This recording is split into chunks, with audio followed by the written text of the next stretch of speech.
Magandang araw po sa inyong lahat. Sa araw po na ito ay mapapakinggan po natin ang kwento ng may 30 taong gulang na binatang si Robin. Isang magsasaka na naging malupit sa alaga niyang kalabaw. Isang araw, biglang nasaksak ng sungay ng kalabaw ang ama niya na si Mang Lito. Dala ng bugso ng kanyang damdamin ay susubukan niya itong patayin. Pero pipigilan siya ni Lolo Inok, ang matanda na magbibigay sa kanya ng isang kakaibang mutya. Kasabay ng paglaganap ng kasamaan, matutuklasan ng binata ang isang nakapangingilabot na kababalagan na susukat sa kanyang katatagan. Ano kaya ang hatid ng mutya ng sungay ng kalabaw sa binatang si Robin? Magagawa kaya niyang matalo ang lumalakas na puwersa ng kadiliman? Sama-sama po nating pakinggan ang buhay at pakikipagsapalaran ng binatang magsasaka na may mutya ng sungay ng kalabaw. Ngunit bago po ang lahat, mga idol, huwag po nating kalimutang mag-subscribe, mag-like, at i-hit ang notification bell sa aking YouTube channel na The Voice Addict at Apong Isaak para sa mas marami pang makapigil hininga na kwentong aswang at katatakutan mula sa mundo ng kababalaghan. Umpisahan na po natin ang kwento. Pambihira ka naman, Robin, oh. Hindi ka pa babangon dyan sa higaan mo. Abay, tanghali na. Meron pa tayong kalabaw na umaasa sa'yo. Bumangon ka na dyan. Pakainin mo na si Azor. Mamaya na lang po, tay. Inaantok pa ako eh. Nalasing po ako kagabi. Kasama ko si Dondon. Yan. Diyan ka magaling sa pakikipag-inuman mo. Simula nang makilala mo yan si Dondon na yan, naging lasinggero ka na. Tamad at tambay. Kaya hindi ka nakapag-asawa dahil dyan sa ugali mo na yan. Hindi mo ba alam na ang kumakalat na kwento tungkol sa'yo palabulin lang daw kita? Hindi ka na raw nahiya dahil sa kabila raw ng edad mo ay umaasa ka pa rin sa ama mo. Tay naman eh. Ano po bang pakialam ko sa mga sinasabi ng ibang tao? Natural, napakainin niyo ako. Anak niyo ako eh. Tsaka, hindi naman po ako nagmamadali sa pag-aasawa eh. Ay, ewan ko sa'yo. Palagi ka na lamang may katwiran. Sinasabi ko lang naman sa'yo ang mga naririnig ko sa kanila. Nabaguhin mo ng pag-uugali mo. Aba, masama rin naman sa loob ko na pinagtatawanan ka ng ibang tao dahil dyan sa mga pinaggagawa mo. Ang pananim natin nang gumanda naman ang ani natin ng palay. Anak, matanda na ako at hindi ko na kayang tumagal pa sa sikat ng araw. Magkaroon naman sana ng direksyon ng buhay mo, anak. Tay, kahit na ano pong sabihin ng ibang tao sa akin, hindi po ako papaapekto sa kanila. Kaya pwede po ba, tay? Patulugin niyo na muna ako. Puyat ako eh. Tsaka masakit talaga ang ulo ko. Kaya wag niyo na pong pilit sa akin ang gusto niyo. At paano ka naman napuyat, ha? Diyan sa pagtungga mo ng alak, sa pakikipag-inuman mo sa mga kaibigan mo na walang ginawa, kundi ang maglasing at pag-uwi, may ganap pang maghanap ng pagkain sa mga magulang. Ganyan ba talaga ang buhay na gusto mo, ha, Robin? Tay, ano bang kinakagalit niyo sa akin? Dinaig niyo pa nagliliya. At yung tungkol naman po sa pag-aasawa ko, aba, kung kagaya lang po ni nanay ang mapapangasawa ko, hindi bali na lang po. Mas gugustuhin ko pang tumandang binata kaysa malagyan ng ipot ang ulo ko. Robin, pwede ba? Huwag mo mabanggit-banggit sa akin ang pangalan ng nanay mo at umiinit lalo ang ulo ko. Ikaw ang pinag-uusapan dito, hindi yung panluloko ng nanay mo sa akin. Sus, tay, ang sabihin nyo, palagi na lang talagang mainit ang ulo nyo sa akin dahil naaalala mo ang ginawa sa'yo ni nanay. Kaya siguro pinagpalit kayo ni nanay sa ibang lalaki dahil dyan sa ugali nyo, palibasa, wala kayong kwentang asawa. Tuluyan nang naubos ang pasensya ni Mang Lito dahil sa sinabi na yon ng kanyang anak na si Robin. Hindi nito akalain na maririnig ang salitang yun mula sa kanyang anak. Nagulat naman si Robin sa biglang pagtama ng suntok ni Mang Lito sa kanyang muka. Hindi siya kagad nakapagsalita habang sapu-sapu ng palad ang umiinit niyang pisngi. Ang 30 taong gulang na binatang si Robin ay katulong ng kanyang ama sa pag-aasikaso sa bukid. Pero pagkatapos na magloko ang kanyang ina at sumama sa ibang lalaki, nagbago ito at hinayaan siyang mag-asikaso sa palayan. Tay, bakit niyo naman ako sinuntok? Nang magising ka sa katotohanan, hayop ka. Para maalala mo na ako pa rin ang tatay mo. Kaya umayos ka. Hindi ko na nagugustuhan ng mga salitang lumalabas dyan sa bibig mo. Kung sa tingin mo, isa akong walang kwentang asawa para sa nanay mo. Kahit kailan, hindi ako nagpabaya sa iyo bilang ama mo. Ibinigay ko sa iyo ang lahat. Itinaguyod kita na mag-isa. Kaya sino ka para pagsalitaan ako ng ganyan, ha? Anak lang kita. Bakit, tay? Ayaw niyo bang malaman kung bakit kayo iniwan ni nanay? At kung bakit ipinagpalit kayo sa ibang lalaki? Nang mamatay siya, hindi natin nakita ang mukha niya, tay. Galit na galit ako sa inyo. Galit ako dahil hindi mo ipinaglaban ang karapatan natin na makita siya. Kahit sa kahuli-huli ang sandali na buhay niya, tay. Gusto niyo pa rin po bang malaman kung bakit madalas akong umiinom ng alak? Dahil gusto kong makalimot. Gusto kong makalimutan ang kaduwagan na nakita ko sa inyo, tay. Hindi agad nakapagsalita si Mang Lito. Hindi niya matignan ang muka ng anak. Habang si Robin, sumabog na ang galit para sa kanyang ama. Hindi mo naiintindihan kung bakit mas pinili kong manahimik. Wag na wag mo akong pagsasalita ng ganyan, Robin. Dahil wala kang alam sa totoong pinagdadaanan ko. Ang pinag-uusapan natin dito ay trabaho mo, hindi ang kaduwagan ko. Tandaan mo, kapag wala na ako at nag-iisa ka na lang sa buhay mo, may iisip mo lahat ng mga sinasabi ko at magsisisi ka na hindi ka naging mabuting anak para sa akin. Kaya habang maaga pa, magbago ka na, Robin. Ano po bang klase ng pagbabago ang gusto niyo mangyari sa akin, tay? Ginagawa ko naman po lahat ng gusto niyo, ah. Hindi pa rin po ba sapat ang paghihirap ko? Ano po ba ang pamantayan niyo sa pagiging mabuting anak? Ang gusto ko, magsipag ka. Magsikap ka. Ipakita mo sa lahat na hindi ka tamad, na may kwenta kang tao. Wala po akong balak na patunayan sa kanila kung sino ko. Dahil hindi nanggagaling sa kanila ang pagkain na kinakain ko. Isa pa, para nang sasabog ang dibdib ko sa galit. Sa tuwing nakikita ko si Mang Peter, palagi ko siya nakikita sa bukid. At baka hindi ako makapagpigil. Mapatay ko pa siya, tay. Sige na. Ako na lang ang bahalang mag-asikaso kay Asur. Huwag ka munang pumunta sa palayan. Ibaba mo na ang ita ko. Maghintay ka na lamang dito. Hindi ko hahayaan na makapatay ka ng tao ng dahil sa akin. Kalimutan mo na ang nakaraan. Wala nang nanay mo para makipagtalo pa tayo kay Peter. Tapos na ang lahat, Robin. Mabilis na tumalikod si Mang Lito kay Robin. Naiwan ang binata habang natitigilan. Habang nakatanaw siya sa labas ng bintana, ay kita niya rin ang paglalakad papalayo ng ama niyang si Mang Lito. Pagkalipas ng ilang minuto, ay dumating naman ang kaibigan niyang si Dondon. Kasama niya palagi ang kaibigan sa pakikipag-inuman. Robin, nandiyan ba si Mang Lito? Wala siya rito, Dondon. Umalis siya kanina. Teka, ano ba kailangan mo sa kanya? Narinig ko kasi kanina si Mang Peter eh. Parang pinag-uusapan nila ang tatay mo. Kaya nag-alala ako. Ha? Bakit daw? Ano ba pinag-uusapan nila? Nasira ang palayan ni Mang Peter at ang tatay mo ang pinagbibintangan niya na gumawa nun, tol. Sinabsab ng kalabaw mo si Asur ang pananim niya at nagbanta siya.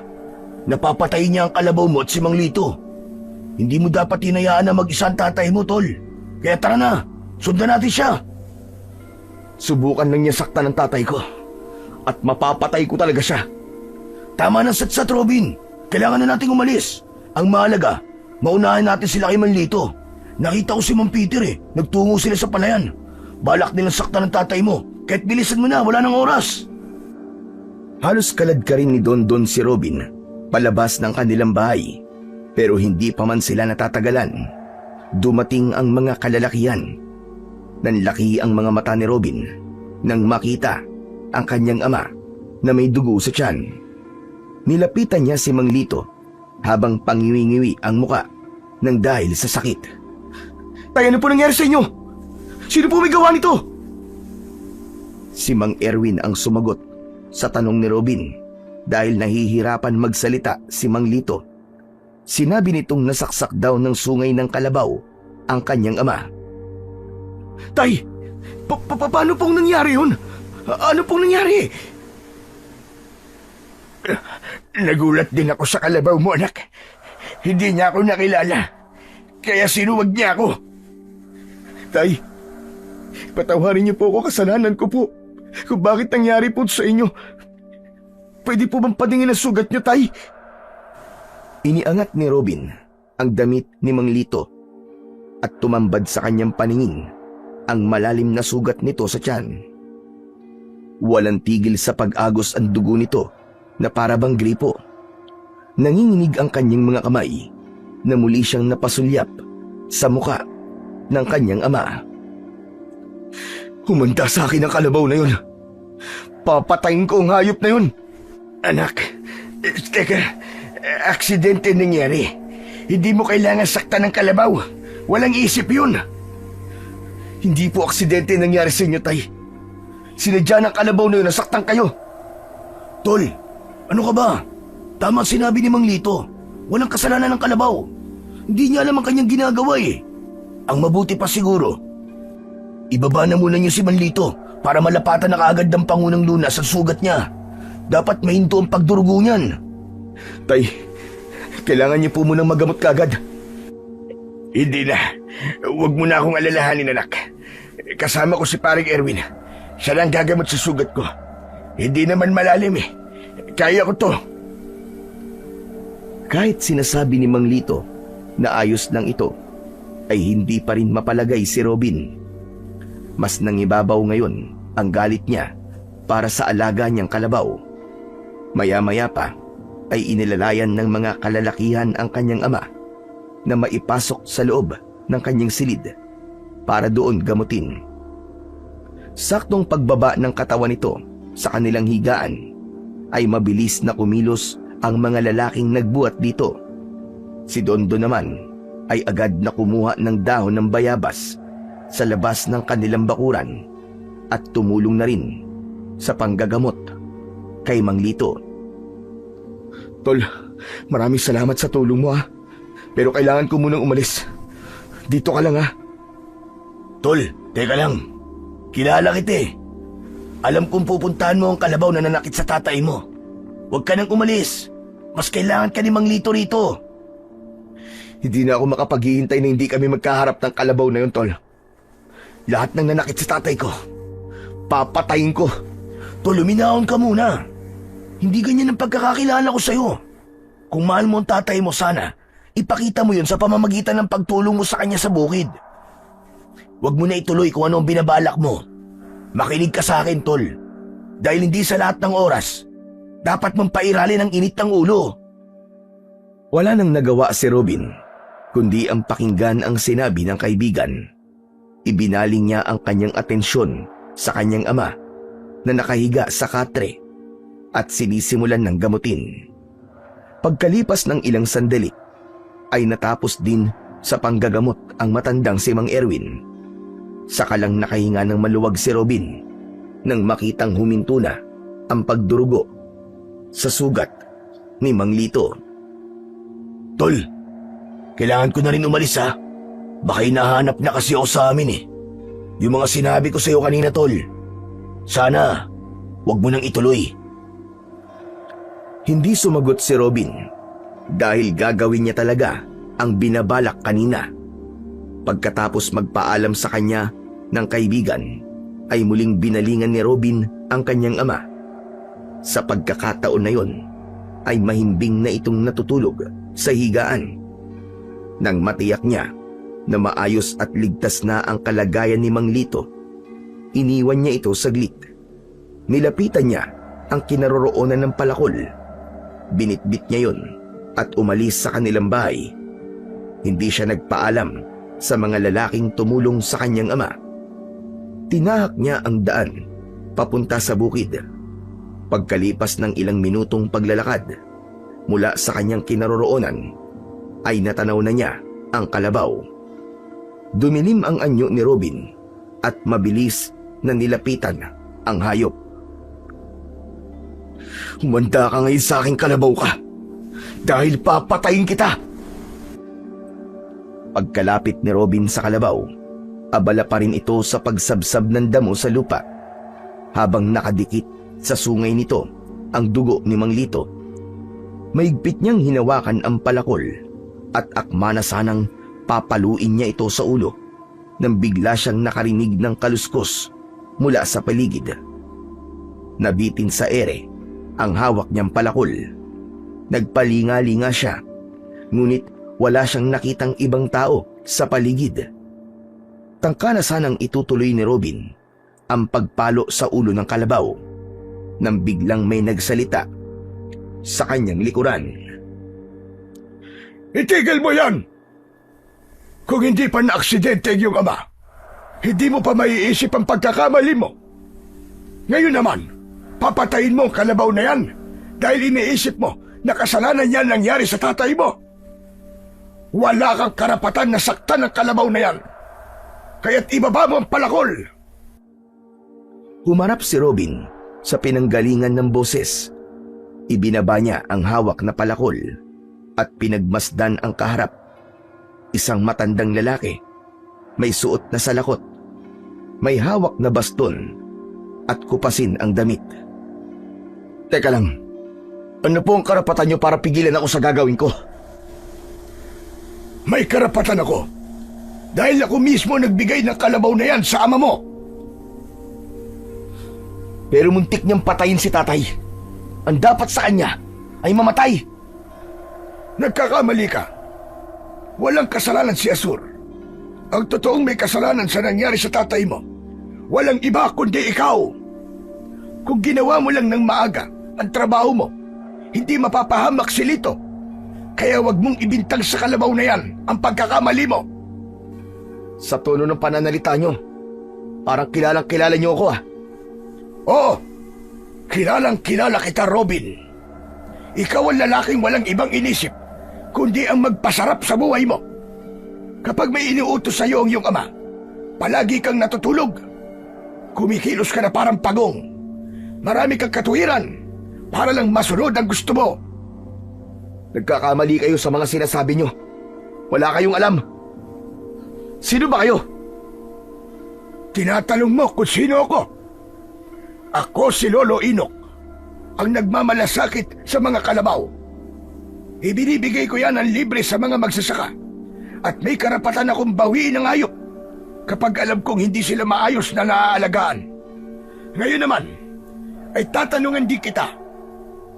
Sa inyong dalawa ng kalabaw, sino ang higit na may pakinabang? Kapag nasagot mo yan, pababayaan kitang patayin ang kalabaw." Parang sinampal ng 10 beses si Robin dahil sa tanong na yun ni Lolo Inok. Napayuko siya dahil alam niya na tama ang sinabi nito. Inalis ng matanda ang salakot nito sa ulo at lumingon sa kinatatayuan ng kalabaw. Pagkatapos ay tumingin sa kanya at nagsalita. "Ang kalabaw na yan ay walang kasalanan. Hindi lamang niya nakikilala ang iyong ama, kaya hindi mo siya kailangang patayin. Balang araw, malalaman mo rin na malaki ang tulong ng kalabaw sa iyo. Kaya wag mong pagbabalingan ng galit ang kalabaw na yan na ipinagkaloob ko sa inyong mag-ama. Sana hindi na tumaulit pa." Tama po kayo. Hindi na po ito mauulit, Tatang. Pasensya na po. Hindi ko ho sinasadya. Nagpapasalamat po ako sa inyo dahil sa pagbibigay ng pagkakataon na magkaroon kami ng sariling kalabaw. May sarili po akong dahilan, Tatang, kung bakit po ako nagkakaganito. Pero kahit kailan, hindi po ako naging pabayang anak para kay tatay. Inaasahan ko, nagagampanan mo ng maayos ang pag-aalaga sa kanya. At sana, ito na rin ang huli nating pagkikita. Makahulugang sinulyapan ni Robin ang matanda habang nakatingin ito sa kanya. Ibinalik ni Lolo Inok ang salakot sa ulo at mabagal na naglakad papalayo sa kanya. Nabaling naman ang atensyon ni Robin sa nakatayong kalabaw. Nilapitan niya ito at hinaplos ang ulo. Malungkot na dinampot ng binata ang putol na lubid at itinali yun sa sanga ng kahoy. Nang matapos sa ginagawa, ay nagpasya na rin si Robin na umuwi sa kanilang bahay. Ngunit pagdating sa gitna ng kakawyan, pakiramdam niya ay may nilalang na nakasunod sa kanya. Kaya naman, tumigil siya sa kanyang paglalakad. Sino yan? Sino yan? May tao ba dyan? Walang tugon na natanggap si Robin, kaya ipinisya niyang ipagpatuloy na lamang ang kanyang paglalakad. Akma na sanang hahakbang si Robin nang bigla siyang nakarinig ng malakas na pag-angil mula sa kanyang likuran. Dahan-dahan siyang humarap at ganoon na lamang ang panlalaki ng kanyang mga mata nang tumambad sa kanyang paningin ang isang nilalang na may hawak na pugot ng ulo ng isang baboy ramo. Nakakapangilabot ang mabalahibo nitong anyo na ang dalawang pangil ay nakalabas pa sa bibig nito. May bahid pa yun ng dugo mula sa kinain nito habang nanlilisik ang mga mata. Para siyang nakaharap sa isang halimaw, nakahawig ng isang daga. Ang ulo nito hanggang sa dibdib ay sa daga at ang kalahating katawan nito ay sa tao. Pero mahahaba at matutulis ang mga kuko nito sa kamay at paa. Sino ka? Lumayo ka! Halimaw! May halimaw! Dala ng labis na takot ni Robin, tumakbo siya papalayo. Malalaki ang hakbang na tinahak niya ang masukal na kakahuyan. Wala na siyang pakialam kung saan pa siya mapunta. Ang mahalaga ay makatakas siya sa nilalang na humahabol sa kanya. Halos mabingi ang binata sa lakas ng kabog ng dibdib niya.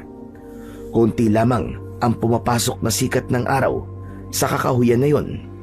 Kaya pakiramdam ni Robin ay para siyang tumatakbo sa malawak na kadiliman. Tulong! Tulungan niyo ako!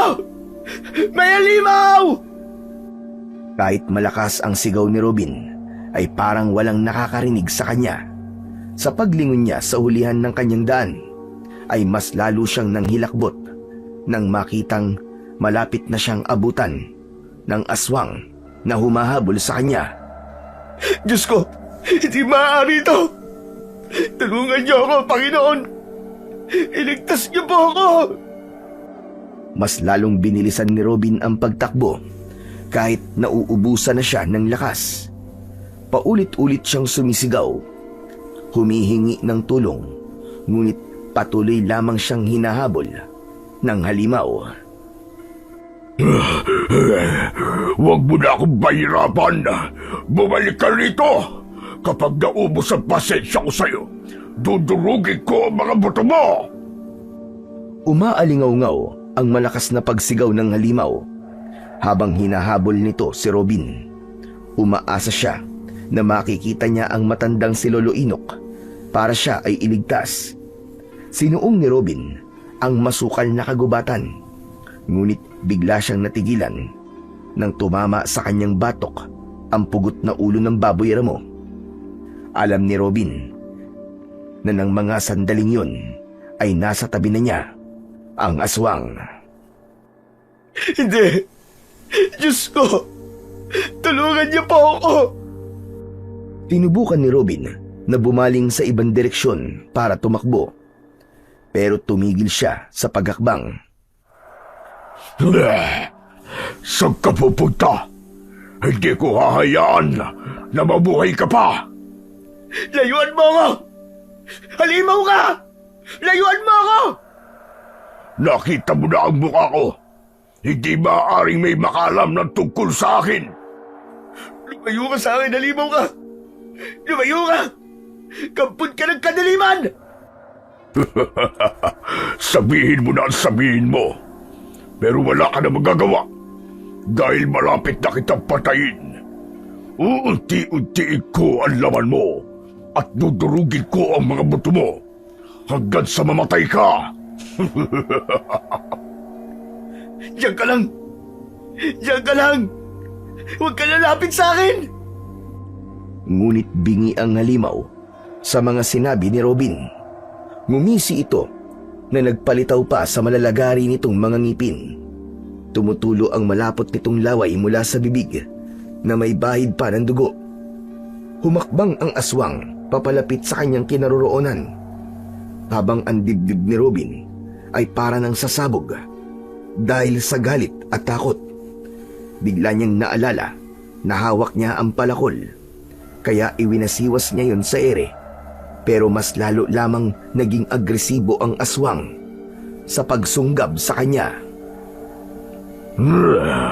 Ganyan nga.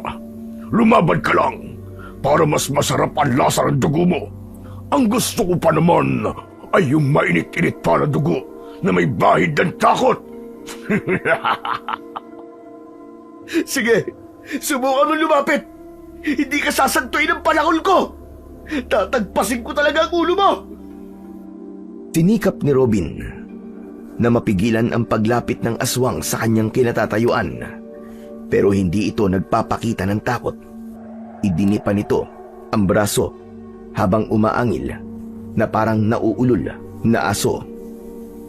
Hindi ko hahayaan na magtagumpay ka sa mga binabalak mo sa akin. Lalabanan kita! Halimaw ka! Sumugod si Robin sa aswang. Ipinalo niya rito ang palakol, ngunit nahawakan nito ang kanyang kamay. Inagaw nito ang palakol at ibinato sa lupa. Naramdaman niya ang pagbaon ng kuko nito sa kanyang balat. Masyado kang mahina para lumaban sa akin. Ako naman ngayon ang aatake sa'yo. Isang malakas na pagsuntok ang isinalubong ni Robin sa papasugod sa kanyang aswang. Tumama yun sa mukha ng aswang. Nabitiwan nito ang kanyang braso. Nang makakita ng pagkakataon, ay muli siyang tumakbo papalayo rito. Ngunit nahawakan nito ang kanyang damit. Bitiwan mo ang damit ko! Makawalan mo ako! Masyado mo akong pinahihirapan. Hindi ka na makakatakas. Huwag mo na subukan lumaban! Isang malakas na pagsuntok ang tumama sa sikmura ni Robin. Namilipit siya sa sakit. Halos kapusin siya ng paghinga, habang ang mabahong singaw ng katawan ng kaharap ay nalalanghap niya na parang amoy ng nabubulok na laman ng hayop. Kasunod ng pagkagat nito sa kanyang balikat. Gumuhit ang sakit mula sa unti-unting pagbaon ng pangil nito sa kanyang laman. Wala na siyang nagawa ng mga sandaling yon, kundi ang sumigaw ng malakas. Tulong! Tulungan niyo ako! Halos mabaliw na sa takot si Robin nang marinig ang paghigop ng nilalang sa sarili niyang dugo. Pilit na tinutulak ng binata ang muka ng halimaw. Pero dahil malakas ang nilalang, wala siyang nagawa kundi ang tiisin ang labis na sakit. Nakakagat pa rin ito sa kanyang balikat na parabang sabik na sabik sa lasa ng dugo ng tao. Hayop ka! Sa oras na mga takas ako papatayin talaga kita! Ako mismo ang papatay sa'yo! Pinapangako ko yan! Tinanggal ng aswang ang bibig nito sa kanyang balikat, kaya naramdaman ni Robin ang pamamanhid ng kanyang sugat. Akma na sanang kakagatin nito ang kanyang leeg nang bigla niyang nakita ang papalapit na kalabaw sa kanilang kinaroroonan. Ubod lakas na itinulak ni Robin ang halimaw, kasunod ng kanyang suntok na tumama sa mukha nito. Napaatras ito ng konti, eksakto sa pagsugod ng kalabaw para atakihin ito. Nagpambuno ang dalawang nilalang habang maririnig sa paligid ang ingay mula sa nagkikiskisa na kuko ng aswang at sungay ng kalabaw. Patuloy sa pagsuwag si Azur sa kalaban nito, samantalang si Robin naman ay napaluhod sa lupa. Sapu-sapu ng kamay ang balikat para pigilan ang pagbulwak ng dugo mula sa kanyang sugat. Bigla siyang nakaramdam ng panghihina ng katawan. Pagkatapos ay muling napatingin sa kalabaw. Nakita niya na sakal na ng halimaw ang leeg ni Azur. Pagmasdan mo kung paano kung papatayin ang kalabaw mo! Pagmasdan mo! Mula sa harapan ni Robin, pinilipit ng halimaw ang leeg ng kalabaw. Bumagsak ito sa lupa, kasunod ng pagwakwak ng halimaw sa tiyan nito. Nanlaki ang mga mata ni Robin. Nabigla siya sa kanyang mga nasaksihan. Papatayin kita! Pinatay mo ang kalabaw ko! Masarap pala ang dugo ng kalabaw, pero mas masarap ang dugo mo! Parang binayo ng 10 maso ang dibdib ni Robin nang makitang patay na ang alaga niyang kalabaw na si Azur. Kahit masakit ang sugat niya sa balikat, sinugod niya ang halimaw na mukhang daga. Sinuntok niya ito ng paulit-ulit. Tumama ang mga yon sa mukha nito at sinipa sa tiyan. Ngunit hindi man lang natinag ang aswang. Umalingaw-ngaw ang angin nito sa buong kakahuyan. Isang malakas na pagsakal sa kanyang leeg ang ginawa nito. Umangat ang kanyang paa sa lupa. Isang pagkakamali na nakita mo ko sa ganitong itsura. Hindi ang tulad mo at sisira sa lahat ng mga plano ko. Hindi ka magtatagumpay. Kapag nakatakas ako sa'yo, papatayin kita. Tandaan mo yan! Papatayin kita! Ngumisi ang halimaw na nagpalitaw sa malalagari nitong mga ngipin. Nakita niyang tumulo ang malapot nitong laway na may bahid pa ng dugo. Ibinuka nito ang bibig, ngunit biglang may tumama na baston sa batok ng nilalang. Nabitiwan nito si Robin at hinarap ang matandang si Lolo Inok. Layuan mo ang lalaking yan! Ako ang harapin mo! Hindi ka na makakapagtago sa akin! Dahil sa wakas, nahanap na rin kita! Gulat at takot na napaatras ang halimaw nang makita si Lolo Inok. Mabilis itong tumakas at tumakbo papunta sa kakahuyan. Hindi ito hinabol ng matanda dahil mas inuna nitong tulungan siya. Saka lang naramdaman ni Robin ang sakit ng kanyang katawan. Bigla siyang naglaway at nanginginig ang mga kamay. Hinawakan siya ni Lolo Inok para alalayan na tumayo. Lolo Inok, tulungan niyo ako. Sobrang sakit po ng sugat ko sa balikat. Bakit hindi ka kasi nag-iingat? Muntik ka nang mapahamak kanina. Mabuti na lang at sinundan ko si Azur. Baka sa boses ni Lolo Inok ang pag-aalala, pero mas nangibabaw naman ang galit nito. Napansin ni Robin na nakatingin ang matanda sa nakahandusay na kalabaw sa lupa. Nakaluwa ang bituka nito at naliligo sa sariling dugo. Wala na tayong magagawa sa kalabaw na yan, Robin. Ibinuwis niya ang buhay niya para sa'yo.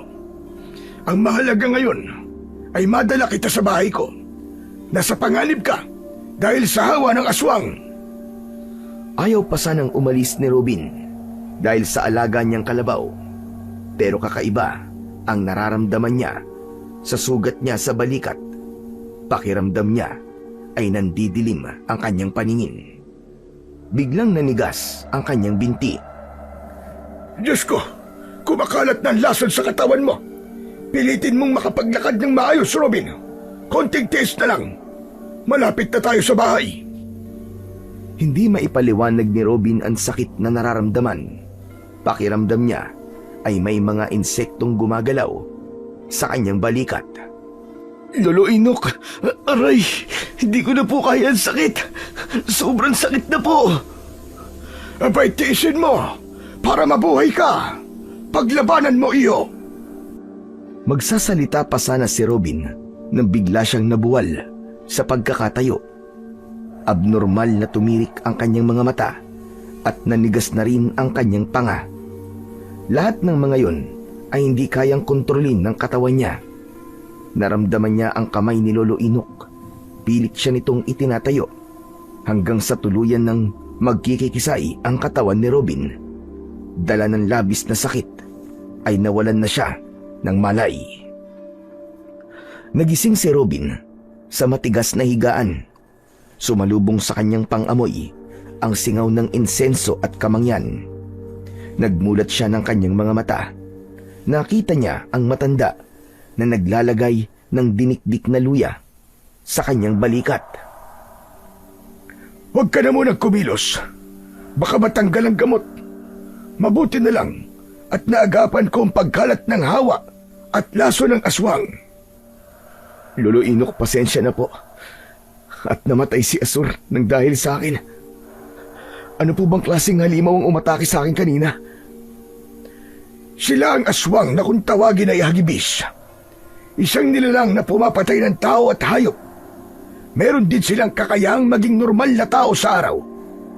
Hindi sila mga pangkaraniwang aswang. Dahil kaya nilang magpalit-palit ng anyo batay sa kanilang kagustuhan. Magagaling silang magtago, kaya mahirap silang mahuli. Sigurado kung wala siyang balak na buhayin ka kanina. Kagaya ng ginawa niya sa kalabaw mo. Wala siyang awa. Lahat ay pinapatay niya. Lalo na kapag nagugutom siya sa lasa ng karne ng tao. Nabanggit niyo po kanina na matagal niyo na pong hinahanap ang aswang na hagibis. Gaano na po siya katagal na namiminsala ng mga tao, Lolo Inok? Sa tingin ko'y matagal na. Itinatago lamang niya ang kanyang ginagawa. Pagkatapos mong makita ang mukha niya, hindi ka na niya tatantanan. Papatayin ka talaga niya. Kaya unahan mo siya, Robin. Matutulungan kita sa bagay na yan. Hindi na po ako natatakot sa kanya. Talagang hahanapin ko po siya, Lolo Inok. Sa ginawa niya sa kalabaw ko, lintik lang ang walang ganti. Ako mismo ang papatay sa kanya. Huminahon ka muna. Hindi lahat ay idinadaan sa init ng ulo. May paraan para mapatay ang halimaw na yon. Paano po, Lolo Inok? Sabihin niyo po sa akin. Hindi sumagot si Lolo Inok sa tanong na yon ni Robin. Mabilis itong tumayo at lumapit sa lamesa. Kinuha nito ang 2 sungay ng kalabaw at iniabot yon kay Robin. Teka, sandali lang po, Lolo Inok. Huwag niyo pong sabihin kay Asur po ang mga sungay na yan. Tama ka, Robin. Kunin mo ito at makinig ka sa mga sasabihin ko sa'yo. Tinanggap ni Robin ang mga sungay ng kalabaw. Nagtataka siyang napasulyap sa muka ni Lolo Inok. Pagkatapos ay umalis ito sa harapan niya at lumapit sa lumang aparador ng matanda. Binuksan ni Lolo Inok ang aparador at meron itong kinuha na isang maliit na bote na halos kasing taas ng kanyang daliri. Maliit lamang yon na may laman na kulay asul na likido sa loob. Kunin mo rin ang bote na to. Ingatan mo at isama sa sungay ng kalabaw. Para saan po ang bote na yan, Lolo Inok? Ito ang pinaghalong katas ng dugo ni Asur at ang dugo mo kanina mula sa kagat ng aswang.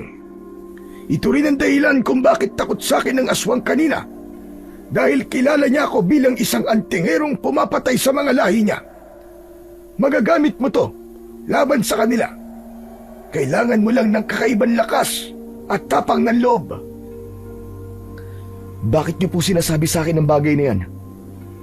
Dahil ikaw ang pinili ni Asur para pagkalooban ng mahiwagang sungay ng kalabaw na papatay sa mga aswang na hagibis. Dahil sa ikaw ang pinili niya, sa iyo ko rin ipinagkakaloob ang boteng ito. Ang mga yan ang kukumpleto para makabuo ka ng mutya ng sungay ng kalabaw. Pero kailangan mong magsagawa ng ritual sa lugar kung saan namatay si Asur. Yun ay pagbibigay ng basbas sa mutyang mabubuo sa loob ng bote na to. Paano po naging kakaibang kalabaw si Asur, Lolo Inok? Teka, naguguluhan po ako sa mga sinasabi niyo eh. Hindi mo kailangan maguluhan dahil tinutulungan na kita para labanan ang lumalakas na puwersa ng mga aswang na hagibis. Tinanggap ni Robin ang maliit na bote. Sinipat niya yon sa konting liwanag ng gasera. Nakita niya na gumagalaw ang likido sa loob ng bote. Naghalo ang kulay ng dugo sa kulay asul na likido sa loob ng bote. Si Lolo Inok naman ay nanatiling nakatayo sa kanyang harapan at nakatitig sa hawak niya na bote. Gamitin mo ang 2 sungay ng kalabaw bilang sandata mo. Pero ang mabubuong mutya sa loob ng likido na hawak mo, yan ang tunay na magbibigay sa iyo ng bisa ng kapangyarihang tatalo sa mga aswang na hagibis. Ang buong akala ko po, Lolo Inok, mabubuting tao lang pong binibigyan ng ganitong klaseng kapangyarihan. Dahil lahat ng masama ay may karapatang magbago. Ingatan mo yan. At kapag natapos ka sa pagsasagawa ng ritual, kusang maghihilom ang sugat mo sa katawan. Huwag mong sayangin ang buhay ni Asur kapalit ng mutya na yan. Iligtas mo ang mga tao.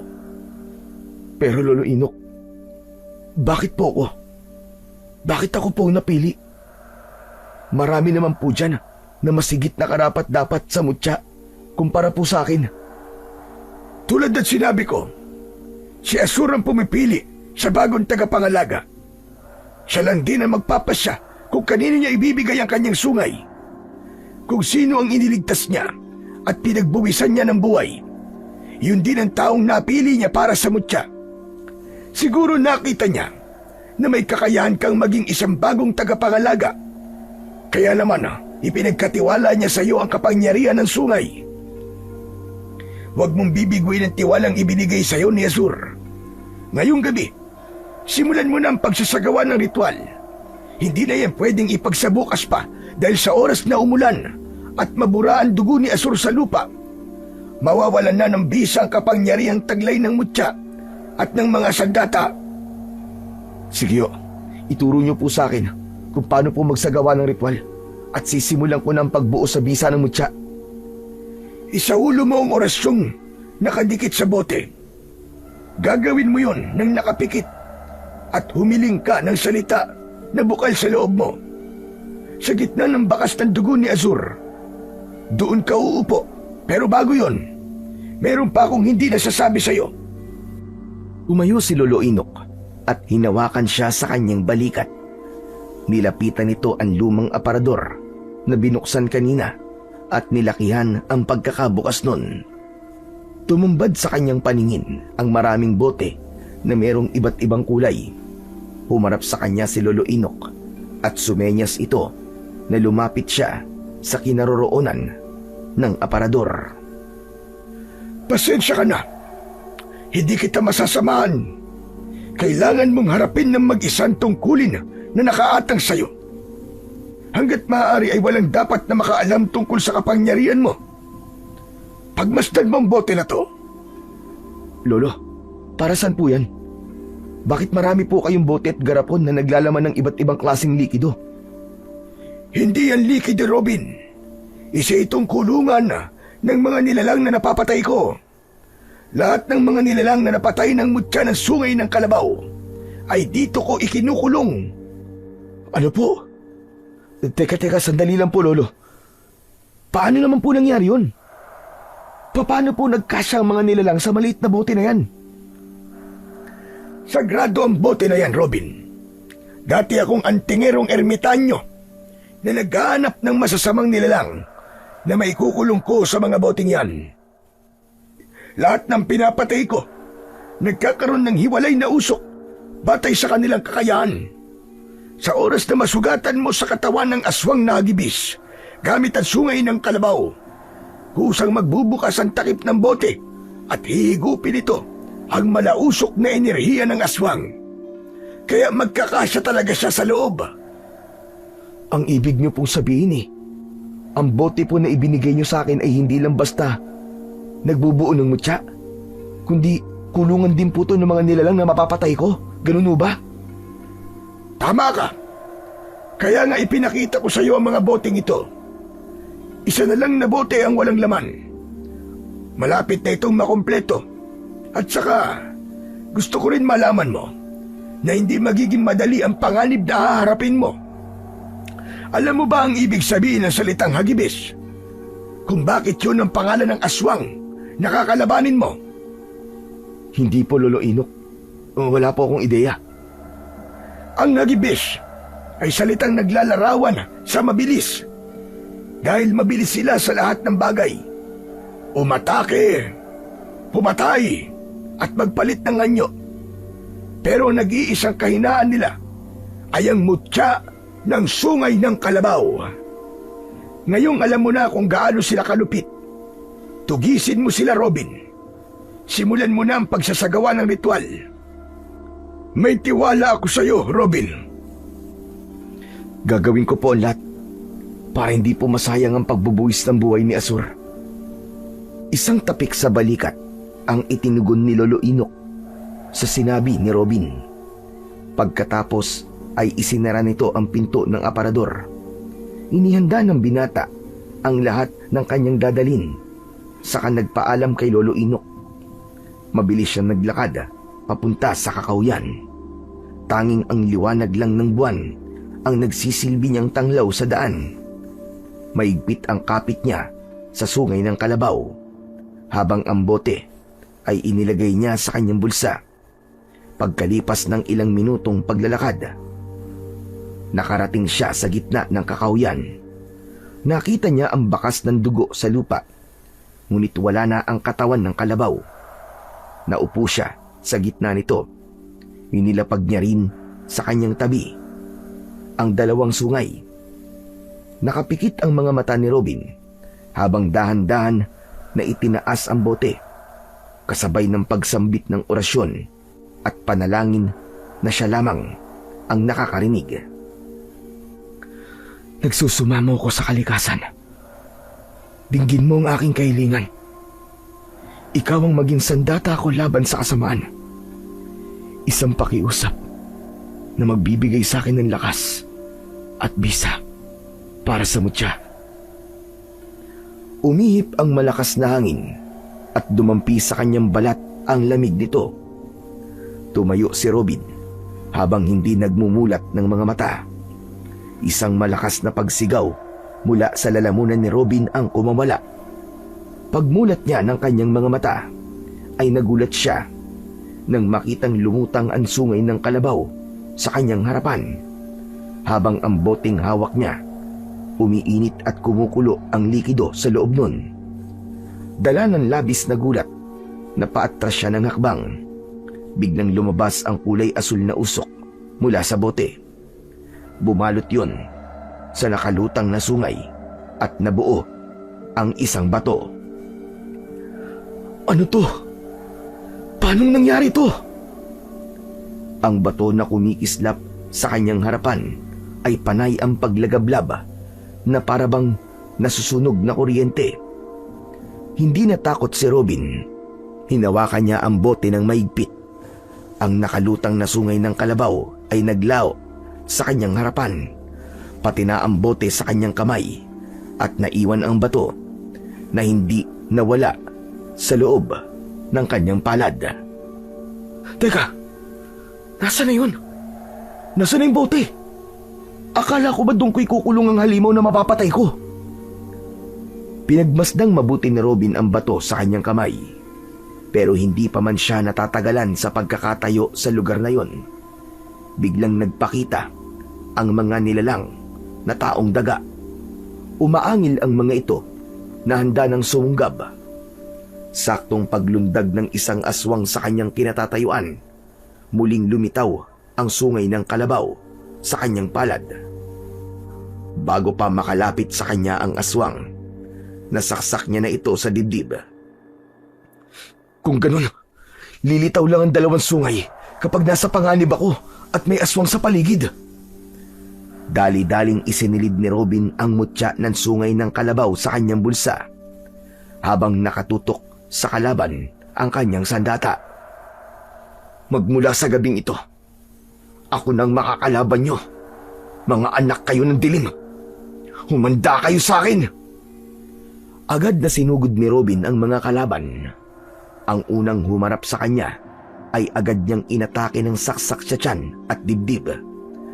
Bumagsak ang mga ito habang nagkikikisay ang katawan. Humakbang siya papalapit sa mga natitigilan na nilalang, habang ang mga mata ni Robin ay nagliliyab sa galit. Sige, lapit lang! Hindi ko kayo aatasan! Mga tinamaan kayo ng lintik! Habang papasugod si Robin, hindi niya agad naiwasan ang biglang paghaba ng dila ng mga aswang. Pumulupot yun sa kanyang kamay na may hawak sa sungay ng kalabaw. Pero dahil sa nagliliyab niyang sandata at kamao, napaso at nasunog ang dila ng mga halimaw. Agad na nilukso ni Robin ang dalawang hagibis sa kanyang harapan. Bawat hampas at saksak niya sa katawan ng mga ito gamit ang sungay ay umaangil ang mga ito na parang asong nasasaktan. Heto pa! Tikman nyo ngayon ang ganti ko sa lahat ng pamiminsala nyo sa mga taong nakatira dito! Walang pinalampas na pagkakataon si Robin.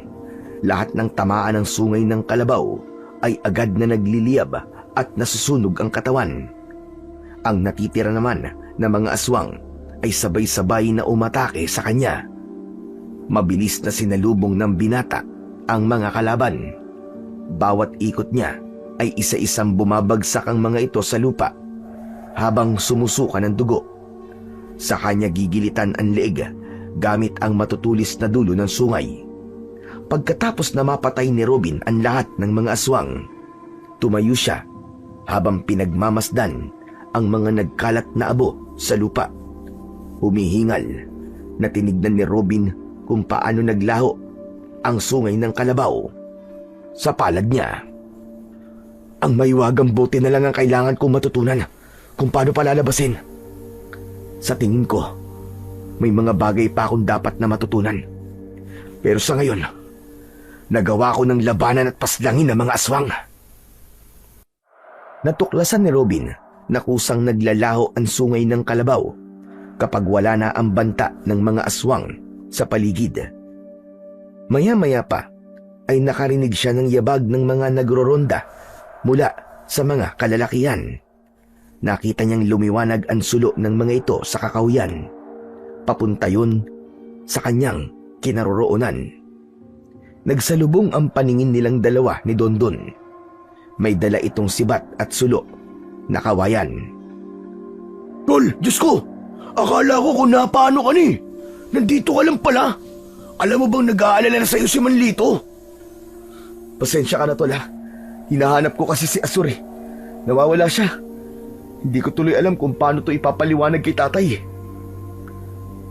Nagsinungaling si Robin sa kanyang kaibigan dahil yun lang ang naisip niyang paraan para maniwala ito sa kanyang dahilan. Mabuti na lang at naniwala naman ito. Kung ganun, hanggang ngayon hindi mo pa rin pala nahahanap si Asur. Naku, malalagot ka na talaga kay Manglito niyan, Tol.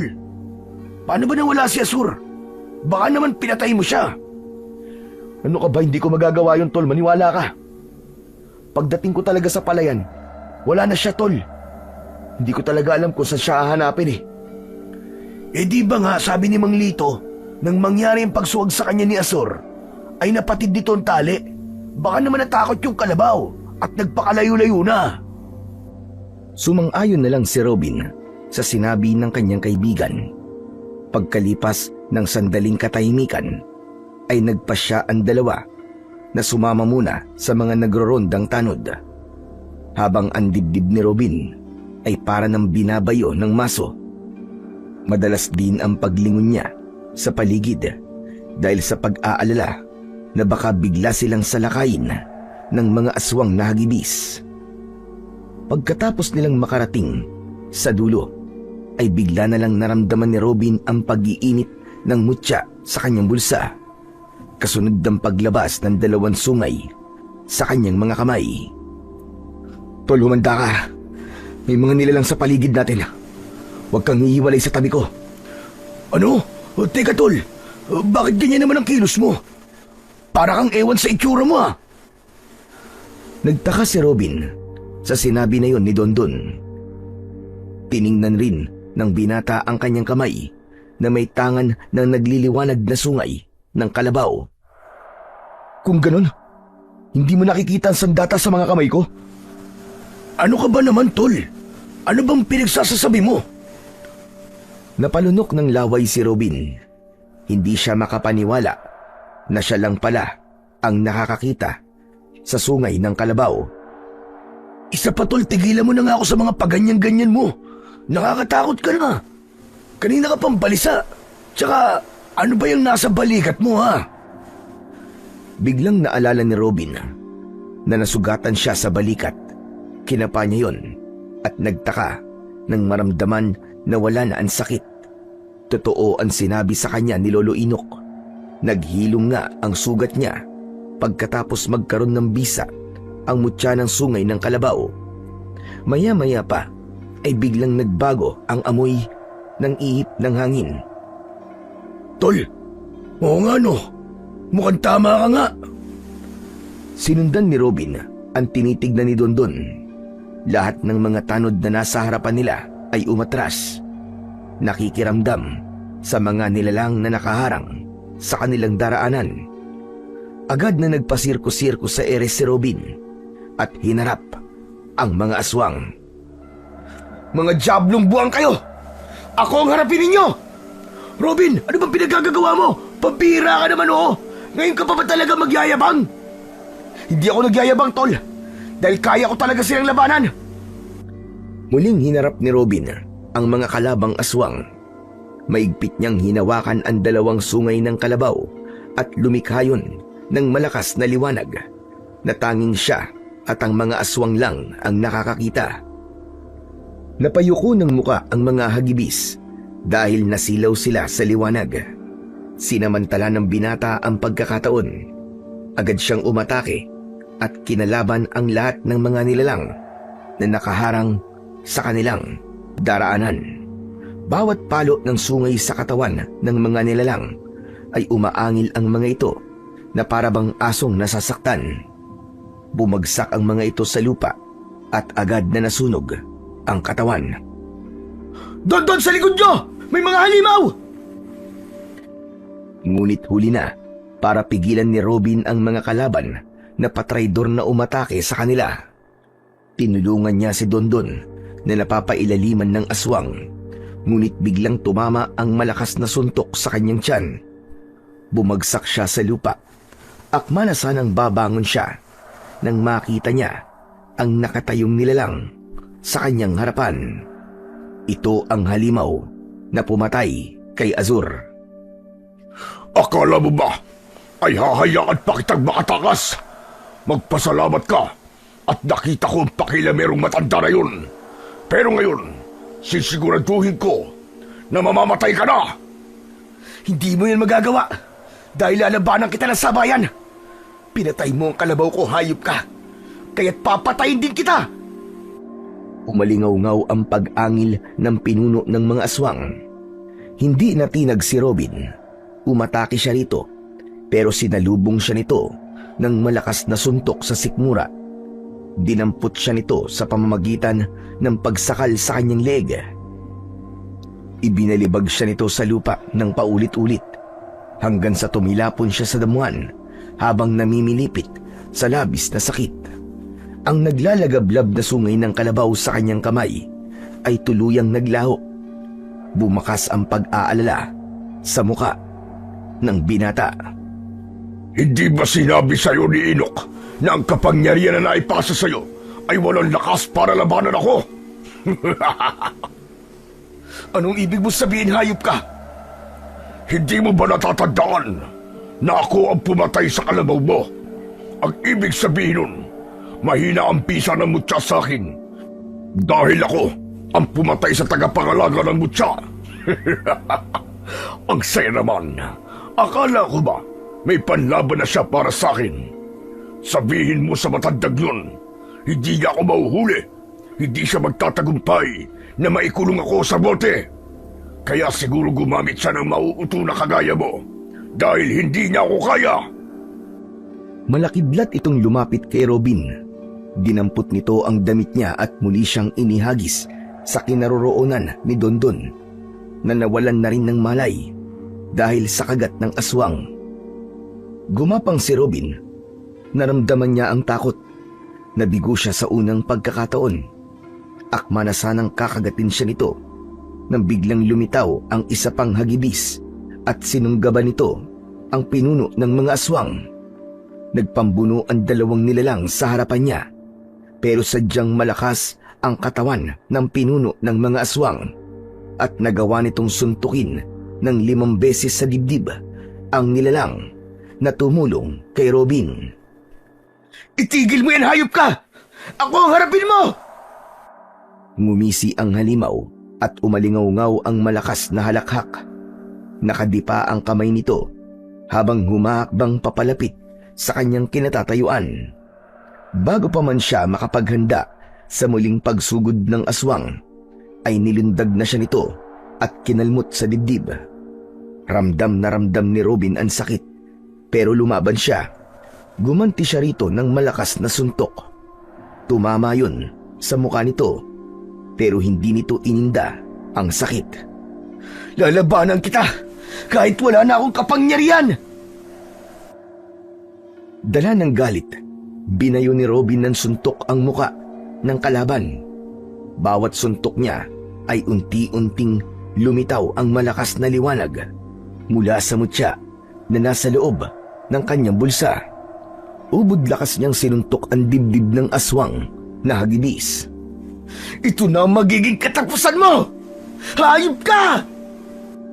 Sinalag ng aswang ang suntok ni Robin, saka gumanti ito ng suntok sa kanyang muka. Pasadsad siyang bumagsak sa lupa. Ang halimaw naman na tumulong sa kanya ay abala rin sa pagliligtas sa mga tanod, habang si Dondon ay wala pa ring malay. Lumapit ng konti ang pinuno ng mga aswang at kinausap siya. Dahan-dahan namang tumayo ang binata at nilabanan ng titigan ang aswang. Hindi tayo totoong magkalaban dito. Huwag kang pauutos sa may-ari na kulay asul na bote. Natitiyak ko na maliban sa sungay ay nasa iyo rin ang bote, tama ba? Gumagamit ka na mahiwagang kulungan ng mga nilalang na kagaya ko na hindi mo inaalam kung ano ang magiging kapalit nito. Inilabutan sa katawan si Robin sa sinabing yun ng aswang na hagibis. Anong ibig mo sabihin? Nahulog ka sa isang patibong ng matandang hukluman na akala mo'y kakampi mo. Isa kang tanga. Hindi ka marunong mag-isip. Huwag mo na subukan linlangin ang isip ko, hayop ka. Hindi ako naniniwala sa'yo. Alam ko na mga kagaya mo ay gagawin ng lahat para maisahan ako. Pakinggan mo mga sasabihin ko. Ang kulungan na bote na nakita ko kanina habang nagsasagawa ka ng ritual ay isang uri ng balanse ng buhay. Kapag hindi ako nasugatan ng mutya na sungay na kalabaw, ikaw ang makukulong sa bote. Magpasalamat ka at sinasabi ko to sa'yo para makapag-isip ka. Natigilan si Robin. Walang sinabi sa kanya si Lolo Inok tungkol sa bagay na yon. Sa pagkakataon yon, ay bumundol ang pag-aalala sa kanyang dibdib. Oh, natigilan ka yata. Hindi mo alam dahil niloko ka niya. Tama ba? Layunin niya na magkulong ng mga kaluluwa sa aparador na matagal niya nang ipunan ng bote. Sa oras na hindi mo ko mapatay, pagsapit ng pagbilog ng buwan, ikaw ang makukulong sa bote na dala mo. Hindi mo ba tatanungin kung bakit? Bakit? Isang karagdagang kapangyarihan para sa kanya ang magkulong ng mga nilalang na may masasamang ugali. Wala kang kaalam-alam na ginagamit ka niya para hulihin ako.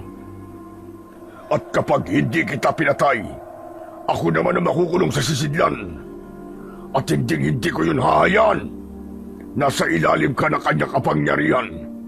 Hindi mo alam na nagkaroon ka ng parusa dahil sa pagiging malupit mo sa mga hayop. Kaya ngayon pa lang, tigilan mo na ang pakikipaglaban sa akin. At sa halip, umisip ka ng paraan kung paano mo ito matatakasan. Tuluyang gumuho ang pag-asa ni Robin nang maintindihan niya kung ano ang ibig sabihin ng aswang. Niloko siya ni Lolo Inok at nahulog sa patibong nito. Hindi pa ito tamang oras para magpatayan tayo. Binibigyan kita ng pagkakataon na mag-isip. Isipin mo muna ang sarili mo. Dahil pagkatapos mong mahawakan ng bote, mutya at sungay ng kalabaw mula kay Asur, kailangan mong uminom ng dugo ng tao sa loob ng 2 araw. Dahil kung hindi, matutulad ka sa akin. Magiging aswang ka habang buhay at tutugisin ng matagdag yun para ikulong din. Tuluyan nang umalis ang mga aswang nahagibis sa kanyang harapan. Naguguluhan siya at natitigilan. Akala niya maililigtas ang sarili sa hawak niyang mutya. Hindi dapat ako nagtiwala sa kanya. Hindi ko dapat tinanggap ang mutya na sungay ng kalabaw. Hindi. Hindi maaari ito. Pero teka, baka naman niloloko lang niya ako. Kailangan kong malaman kung ano talaga ang totoo. Pagkalipas ng sandaling katahimikan, nagkamalay na rin ang kaibigan niyang si Dondon. Habang ang halimaw na tumulong sa kanya kanina ay mabilis din na nawala. Paano nangyari to? Niloko ko nung matandang yun. Magtutuos kami. Lalabanan ko siya. Robin, tol! Anong nangyari? Bakit ka nagkakaganyan? Oh, nasaan ang mga aswang? Umalis na sila, tol. Ang mabuti pa, mauna na kayong umuwi sa bahay. May pupuntahan lang ako. Oh, saan ka ba papupunta? Kailangan muna natin na umalis sa lugar na to, tol. Baka bumalik pa ang mga nilalang na yun eh. Tara na! Kanina ka pang hinihintay ni Mang Lito. Isa pa, marami na sugatan sa mga tanod. Mas kailangan nila ang tulong natin para magamot sila kagad. Kaya halika na, tol. Umuwi na tayo. Wala na ngang nagawa si Robin kundi ang sumama sa kaibigan. Inalalayan nilang maglakad ang mga sugatan na tanod. Pagkalipas ng ilang minutong paglalakad, narating nila ang baryo. Inihatid na muna nila sa paggamutan ang mga tanod. Nagpaiwan naman si Dondon dahil nasugatan din ito sa pakikipaglaban sa mga aswang. Pagkatapos ay nagpasya na ang binata para umuwi. Pagdating ni Robin sa kanilang bahay, dumiretso siya sa kwarto ng kanyang ama para tingnan ang kalagayan nito.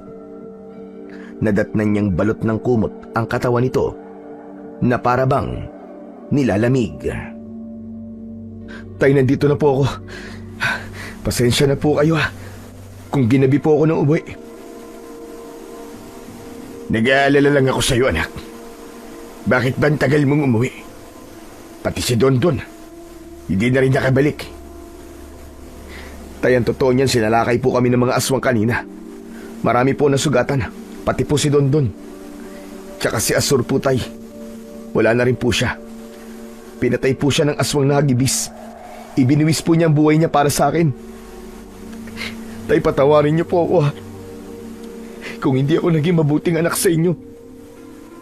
Pagkatapos po ng mga nangyari sa akin, tay, kanina, bigla ko po kayo naalala.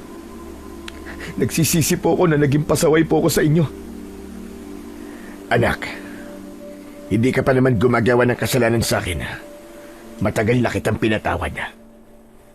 Patawarin mo rin ako, anak. At kung humihingi ka ng tawad sa akin dahil namatay ang alaga mong kalabaw, huwag mo nang isipin yun. Ang mahalaga ay ligtas ka at walang nangyaring masama sa'yo. Sige, tay. Magpapahinga na lang po muna ako. Bukas na lang po tayo mag-usap. Wala nang narinig na salita si Robin mula kay Mang Lito. Sa halip ay mas binalot nito ng kumot ang katawan. Tinalikuran niya ang kanyang ama at pumasok sa loob ng kanyang silid. Pagkapasok ni Robin sa loob ng kanyang kwarto, mabilis siyang nagpalit ng damit. Saka nahiga sa katre na gawa sa kawayan. Dala ng pagod ay agad na nakatulog ang binata. Kinabukasan ay nagising si Robin sa malakas na pagtawag ni Dondon mula sa labas ng kanilang bahay. Napabalikwas siya ng bangon. Agad siyang lumabas ng bahay at hinarap ang kaibigan. Butil-butil ang pawis nito sa noo na hinahabol ang sariling hininga. Robin! Robin, bilisan mo! Sumama ka sa akin! Ha? Bakit, tol? Saan tayo pupunta?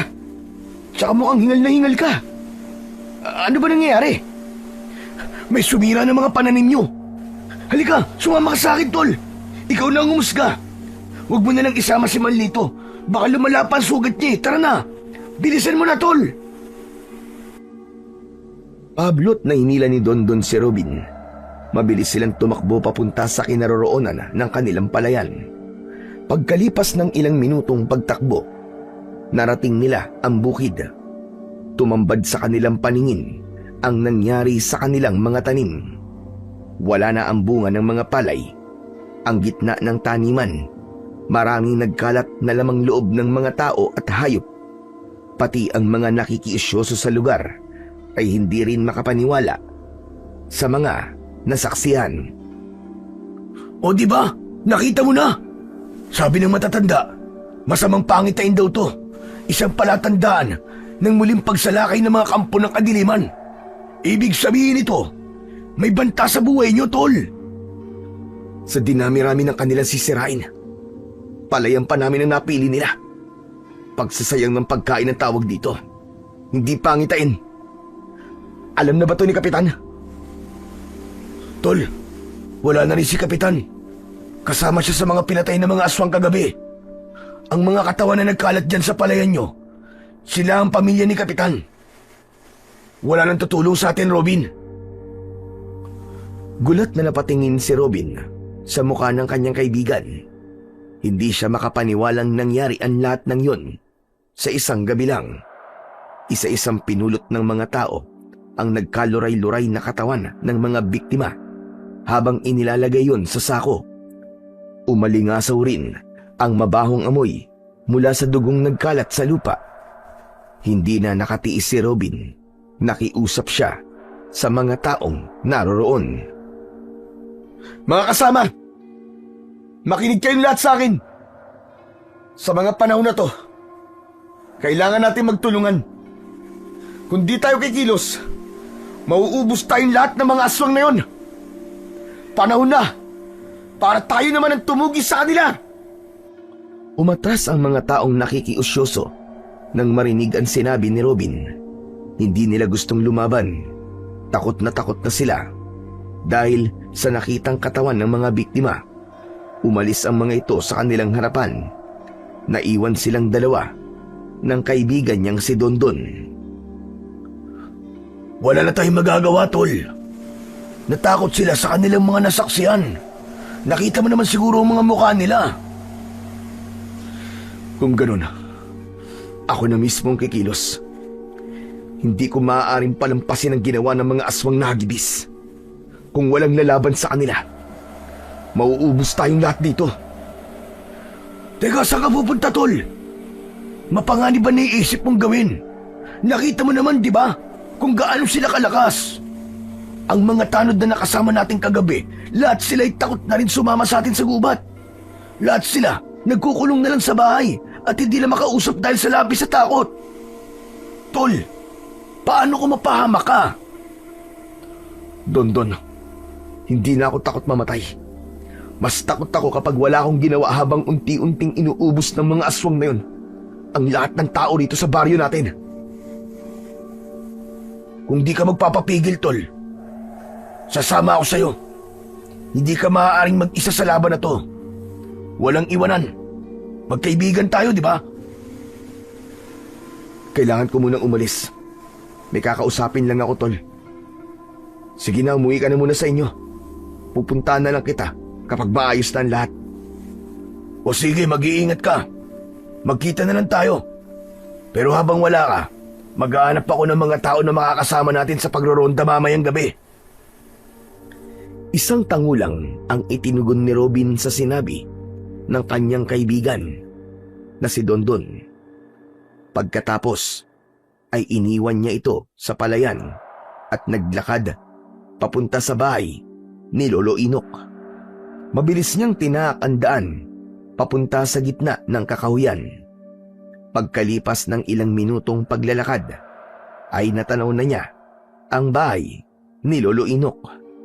Nakita niya ang matanda na abala sa pagdidikdik ng luya. Nilapitan niya ito. Lolo Inok, kailangan po natin mag-usap. Tungkol ba saan? Tsaka, kumusta nangyari sa'yo kagabi? Nagawa mo ba ang ritual?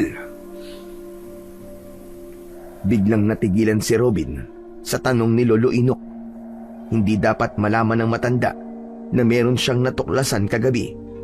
Huhulihin niya ito sa paraan na naiisip niya. Opo. Nasa bulsa ko na po ang mutya. Marami po akong nakalaban na aswang kagabi. Lahat po sila napatay ko. Pero Lolo Inok, ang hindi ko po maintindihan, biglang naglaho ang lahat ng mga ibinigay niyo sa akin. Maliban sa mutya na nasa bulso ko. Bakit po nangyari yun? Dahil hindi mo pa nakokontrol ang kapangyarihan ng mutya.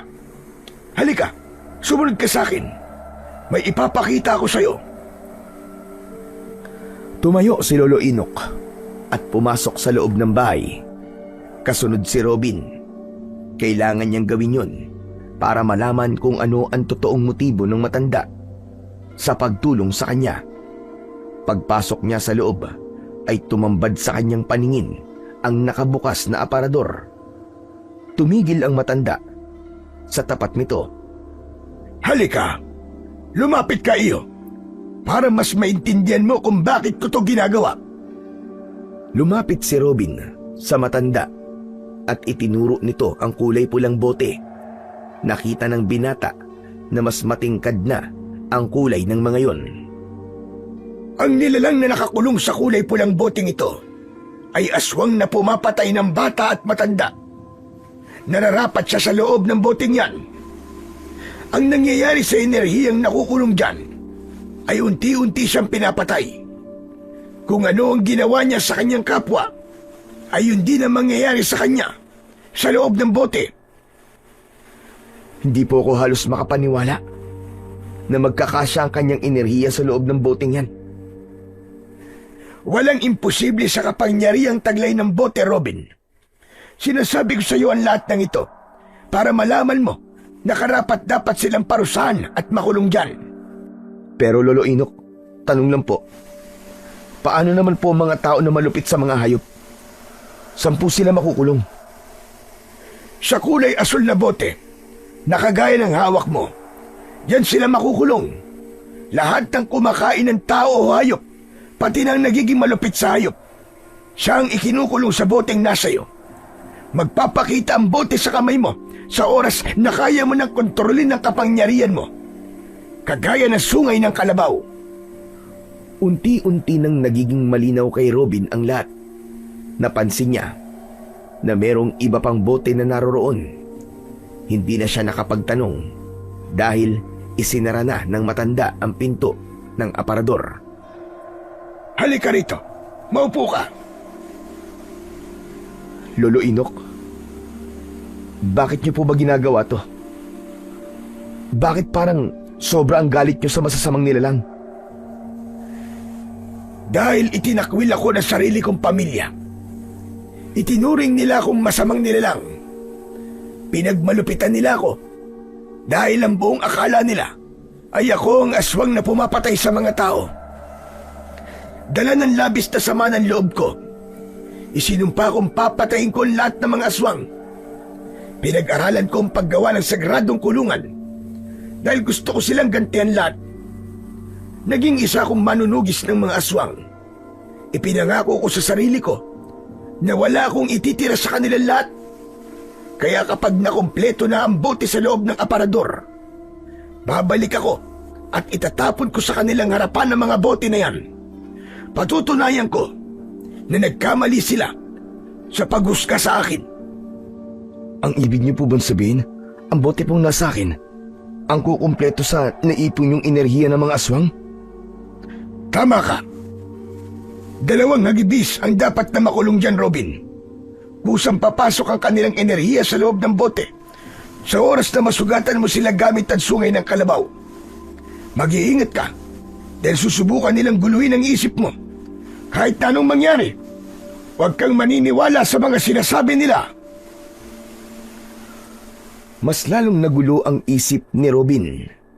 Dahil sa sinabi na yon ni Lolo Inok, hindi niya alam kung sino ba talaga ang dapat niyang paniwalaan. Sige po, gagawin ko po ang lahat para matulungan kayo. Maraming salamat, Robin. Una pa lang, ay alam ko nang ikaw ang makakatulong sa akin. Sige Lolo Inok, kailangan ko na pong umuwi. Baka hinahanap na po ako ni tatay eh. O siya, sige. Ikaw ang bahala. Mag-iingat ka. Huwag mong kalimutan ang mga paalala ko sa'yo. Pagkatapos magpaalam, ay umalis na si Robin.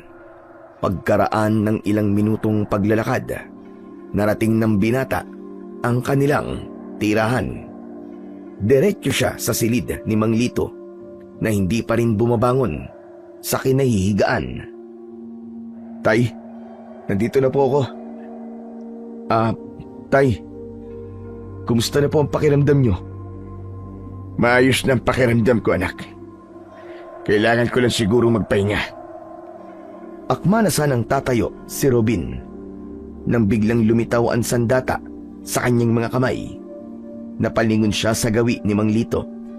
Bumundol ang kaba sa kanyang dibdib. Tay! Diyos ko! Bakit, Robin? May problema ba, anak? Hindi na hinintay ni Robin na magsalita si Mang Lito. Inalis niya ang kumot na nakataklob sa katawan ng kanyang ama. Tumambad sa kanyang paningin ang katawan nito. Walang sugat at malakas ang pangangatawan. Maaaring maloko niyo ang paningin ng mga tao, pero hindi ang mga mata ng taong may hawak ng mutya na sungay ng kalabaw. Tay, isa kang aswang na hagibis. Tama ba? Isa ka sa mga nilalang na hinahanap ni Lolo Inok. Napaawang ang bibig ni Mang Lito. Bumakas ang takot sa anyo nito. Lumapit ito sa kanya. Paano mong nalaman, anak? Pagmasdan mo, tay. Pagmasdan mo. Hindi po ba't nakikita niyo po ang 2 sungay ng kalabaw na nasa mga kamay ko? Kaya pala, nang gabing pumasok ako sa loob ng kwarto niyo, nagbalot kayo ng kumot para hindi ko makita ang totoong itsura ng katawan niyo. At dahil hindi ko pa nakokontrol ang kapangyarihan ko, hindi ka kagad nakilala ng mutya. Imposible ito. Paano nangyari yun? Paano napunta sa mga kamay mo ang kinatatakutan naming sandata? Ibinigay po sa akin to ni Lolo Inok, tay. Para tugisin at patayin po mga kagaya nyo.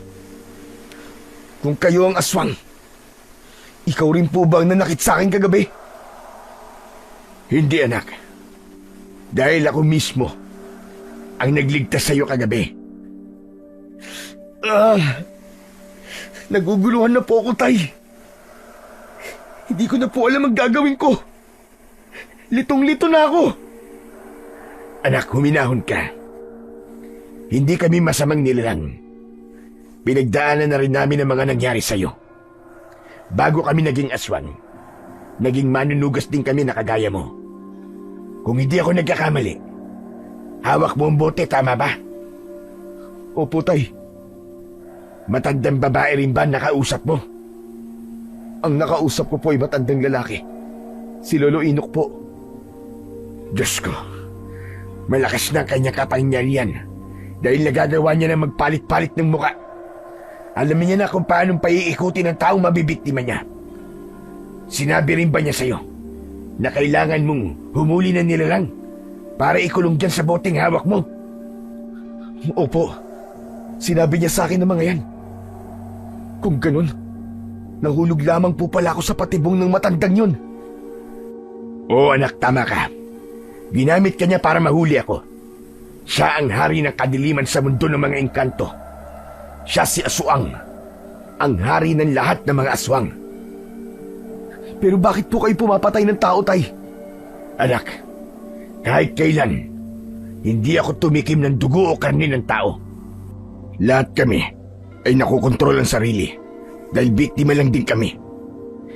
Naniwala ako sa magagandang kwento ng matandang yun. At ngayon, ikaw ang ginamit niya para mahuli ako.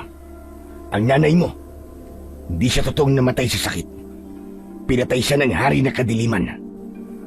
Siya ang ginamit na alay para sa kapangyarihan ng mga bote.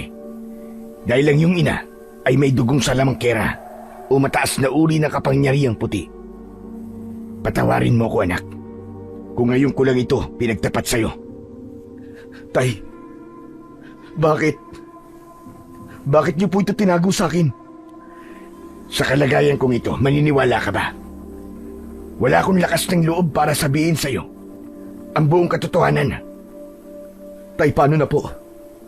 Ano na po ang gagawin ko ngayon? Alam ko kung paano matatalo ang hari ng kadiliman. Kailangan ng pinagsamang dugo ng dalawang hagibis, dugo ng kalabaw, at ng may tangan sa mutya. Tay, nasa loob na po ng bote ang pinaghalong dugo namin ni Asur. Dugo na lang po ng dalawang hagibis ang kulang. Pero paano ko po gagawin yun? Saan natin hahanapin ang isa pang hagibis? Kailangan natin ng matinding pagpaplano, anak. Buhay na natin na nakataya rito. Ang kailangan muna ay palitawin ang bote. Nangyayari yun kapag nagkikiskisa ng dalawang sungay na hawak mo. Sige anak, subukan mo. Sinunod ni Robin ang utos ni Mang Lito. Pinagkiskisa niya ang dalawang sungay ng kalabaw. Mula sa kanyang harapan, lumitaw ang kulay asul na bote. Nakalutang yun sa hangin. Napatingin siya sa gawi ng kanyang ama na si Mang Lito. Pero tay, sa oras na kunang kita ng dugo gamit ang sungay, baka naman pumamatay ka. Hindi ako mamamatay anak, maniwala ka. Dahil susundin mo ang iuutos ko sa'yo. Una, hawakan mo ang kamay ko. Susugatan mo ko sa braso gamit ang sungay ng kalabaw. Kapag nagawa mo yun, wag na wag mo kong bibitiwan kahit anong mangyari, hanggat hindi naghihilom ang sugat ko. Pero tay, sigurado po ba kayo? Kailangan subukan para makaligtas tayo anak. Pero kung mangyari man yun, gawin mo ang lahat para mapatay ang matandang yun. Ipangako mo sa akin. Nanginginig ang kamay na hinawakan ni Robin ang nakalutang na bote. Binuksan niya ang takip at humarap sa kanyang ama. Ipinatong niya ang bote sa lamesa habang hawak niya ang braso ni Mang Lito. Bakas sa muka ng kanyang ama na napapaso ito sa kamay niya, kaya binilisan niya ang paghiwa sa braso nito. Pumatak ang dugo sa bibig ng bote. Hindi niya rin binitiwan ang kamay nito hanggat hindi naghihilom ang sugat ng kanyang ama. May kakayahan po pala kayo magpagaling ng sugat niyo, tay. Pati si Asur. Hindi po pala siya pangkaraniwang kalabaw. Kaya pala inatake ka niya dahil alam niya na ikaw ang matagal na nilang hinahanap. Ngayon na lamang po naging malinaw sa akin ang lahat, tay. Kung bakit pinatay ng aswang na si Agibis, si Asur. Pinag-aaway niya tayo anak para matupad ang matagal niya ng pinapangarap, ang makabalik sa mundo nila at maghasik ng lagim. Hayop siyang lintik siya. Demonyo siya. Muntik na ako maniwala sa matandang yun. Humanda talaga siya dahil pagbabayarin ko siya sa lahat ng ginawa niya. Lalo na sa pagpatay niya kay nanay. Hindi siya madaling talunin anak, kaya mag-iingat ka pa rin. Sa ngayon, isa na lang ang kulang. Kailangan natin gumawa ng plano para mahulog naman sa bitag natin ang matandang yon.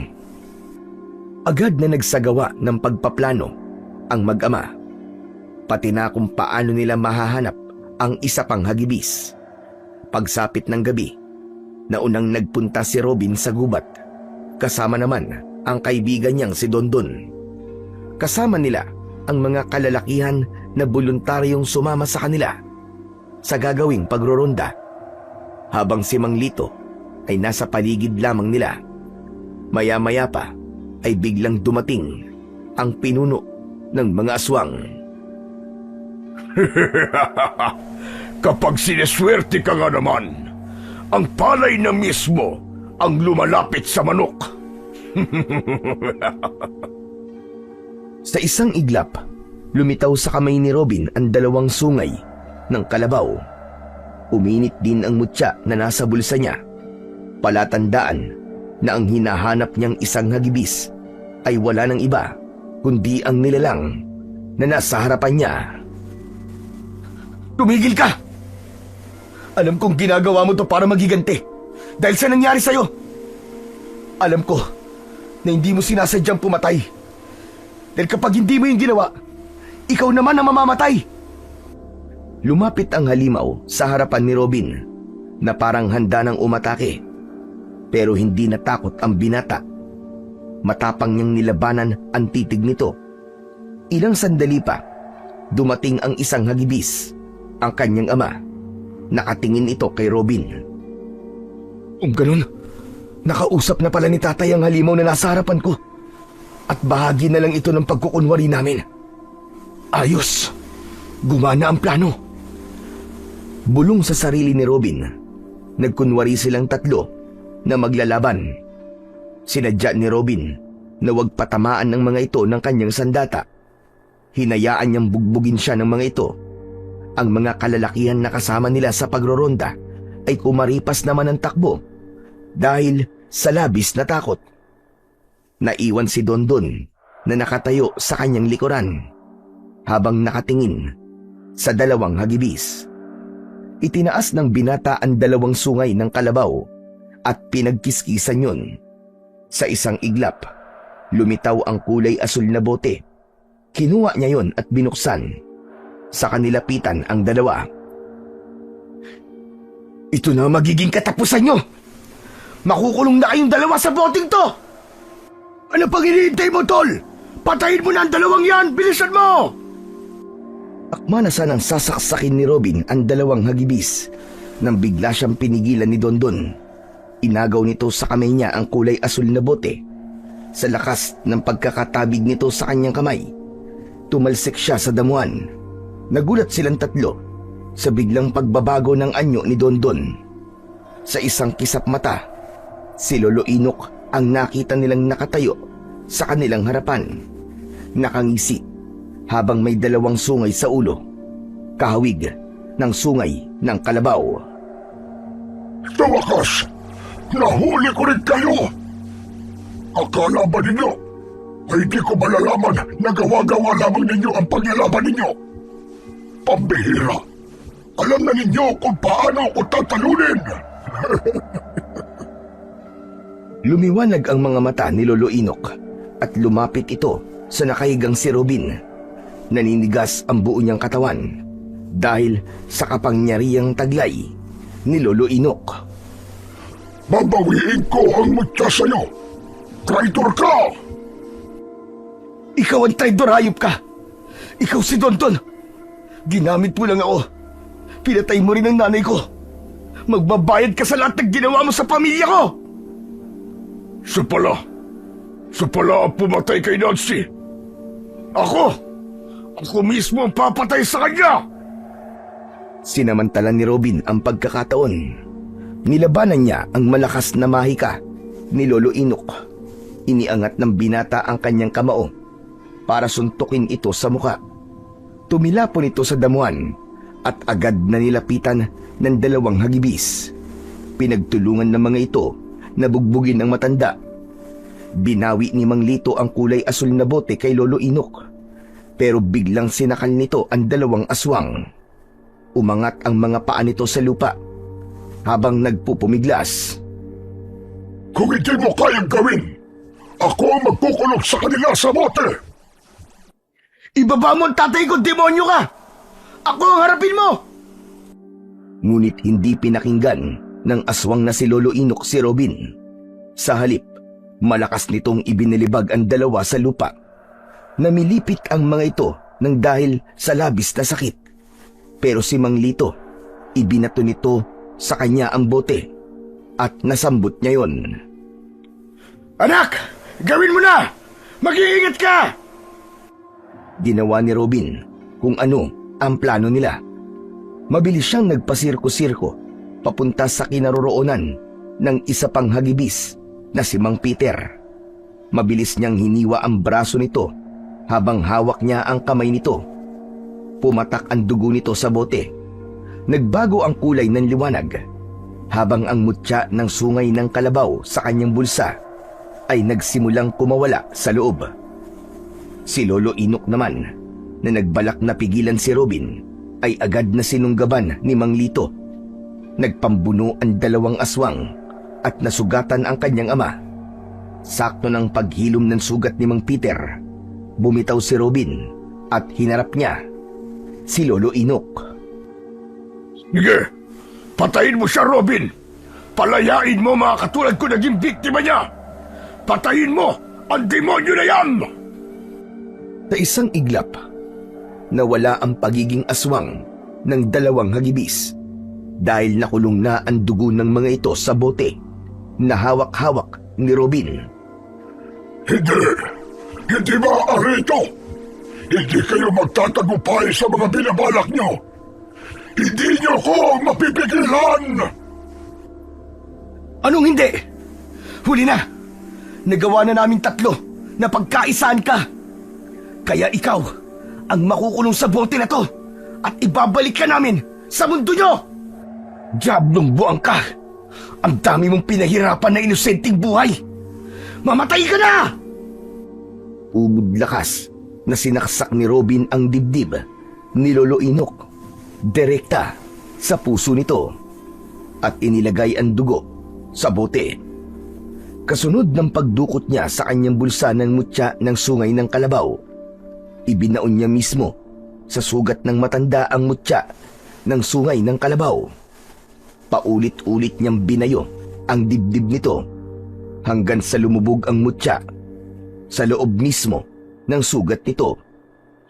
Sumuka ng malapot na itim na dugo ang matandang ermitanyo at nagkikikisay ang katawan.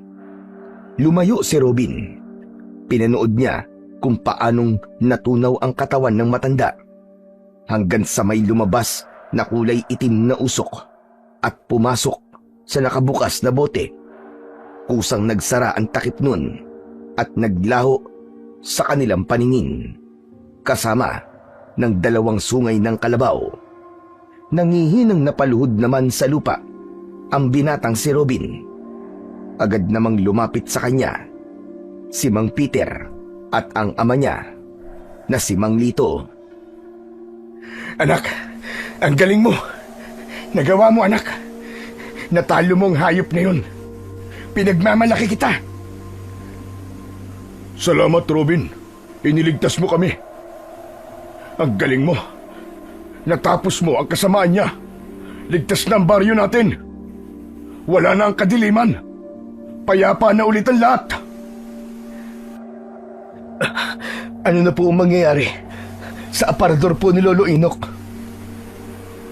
Muling magbubukas ang aparador. Makakalaya ang lahat ng mga nakakulong sa bote. Matatahimik na ang kanilang kaluluwa. Matitira lang ang bote na naglalaman ng dugo nating apat. Ibabalik yun sa kanilang mundo. Ang aparador na nakikita mo ay isang lagusan papunta sa mundo ng mga engkanto. Kung kasama po ang dugo natin sa pagpasok po sa lagusan nila, ano na po ang mangyayari sa atin, Tay? Sabihin niyo nga po. Magkakaroon tayo, anak, ng kakayahang tumagal sa sikat ng araw. Bilang magsasaka, magagawa natin magtrabaho nang hindi napapagod. Kahit maghapon pa. Dahil ang dugo ngayon na dumadaloy sa ating mga ugat ay nabigyan ng kakayahang pang-immortal. Ako naman, hindi na ako aswang. Magagawa ko na rin magtanim ng palay nang hindi napapaso sa sikat ng araw. Maraming salamat talaga. Akala ko'y hindi na mangyayari ang pagkakataong ito. Salamat sa iyo, Robin. Pero, Mang Peter, paano po mga napatay nyo? Ang mga alagad nyo po, ano na po mangyayari sa kanila? Mawawala na rin ang pagiging aswang nila, Robin. At ito tatandaan mo, Robin. Tulad ng ama mo, kahit kailan, ay hindi ako pumatay ng tao para gawing pagkain. Ang lahat ng mga nakita mo ay ilusyon na likha lamang ni Lolo Inok. May kakayahan siyang magpapalit-palit ng anyo. Kahit na anong muka ay kayang talagang gayahin. Kaya hindi siya nakikilala ng mutya ng sungay ng kalabaw na hawak mo. Dahil sa kanya yun ang galing. Hindi ka ba nagtataka? Sa dinami-rami ng ibibigay niya sa'yo, ang sungay pa ng kalabaw ang napili niya. Ano ba ang kahulugan ng sungay sa mundo natin? Sige nga, baka nalalaman mo. Teka, kung di ako nagkakamali, sungay, hari ng dilim. Hari ng dilim o kampo ng kadiliman. Tama ka. Matalino ka talaga. Sa una pa lang ay nagpayag na siya ng kasamaan dahil ang sungay ang sumisimbolo sa kanyang pagkatao at pinanggalingan. Kaya pala, nagduda na ako kay Dondon noon. Dahil magmula nang makilala mo siya, nagbago na talaga ang pag-uugali mo. Madalas kang uminom ng alak. Palagi kang tamad kumilos. Pambihira. Matagal niya na pala kaming natuntun at nagpapanggap sa harap namin para magawa ang lahat ng binabalak niya. Pagkatapos nilang mag-usap, ay magkasama silang umalis sa lugar na yon. Ang dating magkaribal sa puso ng kanyang ina ay magkasama at magkaramay laban sa hari ng kadiliman. Pagkalipas ng 3 araw, magmula ng labanan na yon, bumalik sa dati ang katahimikan ng baryo. Nakakalabas na ang mga bata kahit umabot pa ng gabi at nakakapaglaro ng maayos sa labas. Ang mga tao naman ay nagagawa na ang kanilang mga gawain nang walang halong takot. Nawala ang pamiminsala ng mga aswang at bumalik ang sigla sa palayan. Ipinagpatuloy ng mag-ama ang pagtatanim nila ng palay at iba pang mga gulay. Isang patunay na gaano man kabigat ang pagsubok na kakaharapin, may bukas pang naghihintay para sa atin. Sa kwento na ito ni Robin, pinatunayan na hindi lahat ng nakikita ay totoo. Hindi lahat ng masasama ay masama. May karapatan silang mabuhay at bigyan ng pagkakataon para magbago. Si Lolo Inok, ginawa man niya ang lahat para masakop ang mundo ng mga tao para sa paghihiganti sa kanyang pamilya. Nanaig pa rin ang puwersa ng kabutihan. Napatunayan ng binata na ang mabisang panlaban talaga sa lahat ng uri ng kasamaan ay ang pagkakaisa, pagmamahal at higit sa lahat, ang pananampalataya sa Panginoon laban sa lahat ng pagsubok na haharapin.